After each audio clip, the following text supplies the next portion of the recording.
ഓം മഹാത്രിപുര സുന്ദരിയെ നമ. ലളിതാ സഹസ്രനാമത്തിൽ ദേവന്മാരും ഋഷിമാരും എല്ലാവരും ദേവിയെ സ്തുതിക്കുകയാണ് എന്ന് പറഞ്ഞു. ദേവി ഉദ്ഭവിച്ചത് തന്നെ ഭണ്ഡാസുരനെ വധിക്കാനായിട്ടാണ്. പക്ഷേ നമ്മൾ ഇതിനെ വേറെ തരത്തിലാണ് എടുക്കേണ്ടത്. ഭഗവതി നമുക്ക് ആത്മീയതയെ വളരെ രസകരമായി പറഞ്ഞു തരികയാണ്.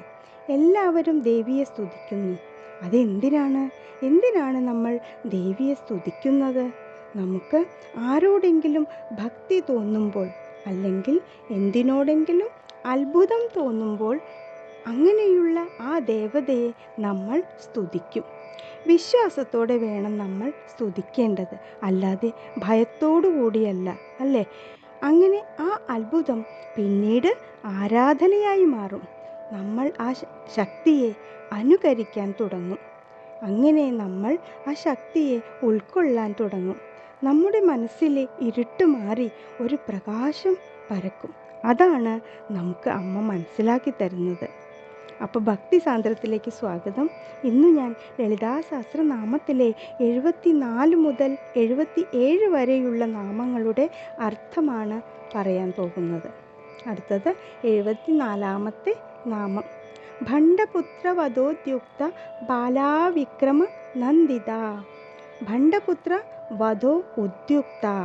ഭണ്ഡാസുരൻ്റെ പുത്രന്മാരെ വധിക്കാനായിട്ട് ഉദ്യമിച്ചത് ബാലാദേവതയാണ്. ആ ബാലാദേവതയുടെ വിക്രമം കണ്ട് അതിൽ ആനന്ദിക്കുന്നവളായ ദേവി എന്നർത്ഥം. ആ ബാലാദേവതയുടെ പരാക്രമത്തെ കണ്ട് ആനന്ദിക്കുന്നവൾ എന്നർത്ഥം. ഇനി 75ാമത്തെ നാമം.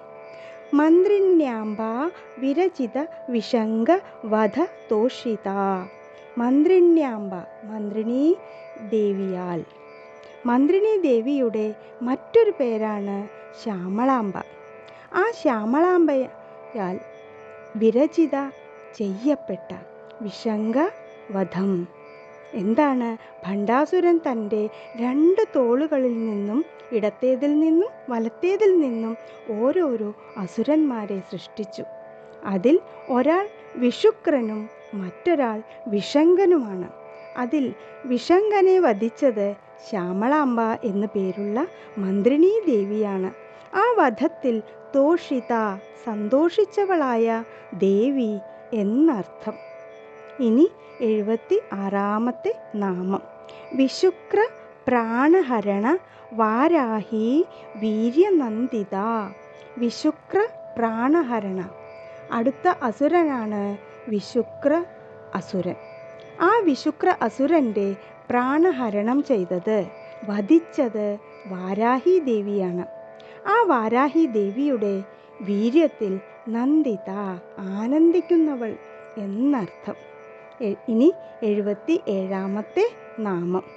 കാമേശ്വര മുഖാലോക കൽപ്പിത ശ്രീ ഗണേശ്വര. കാമേശ്വര മുഖ ആലോക.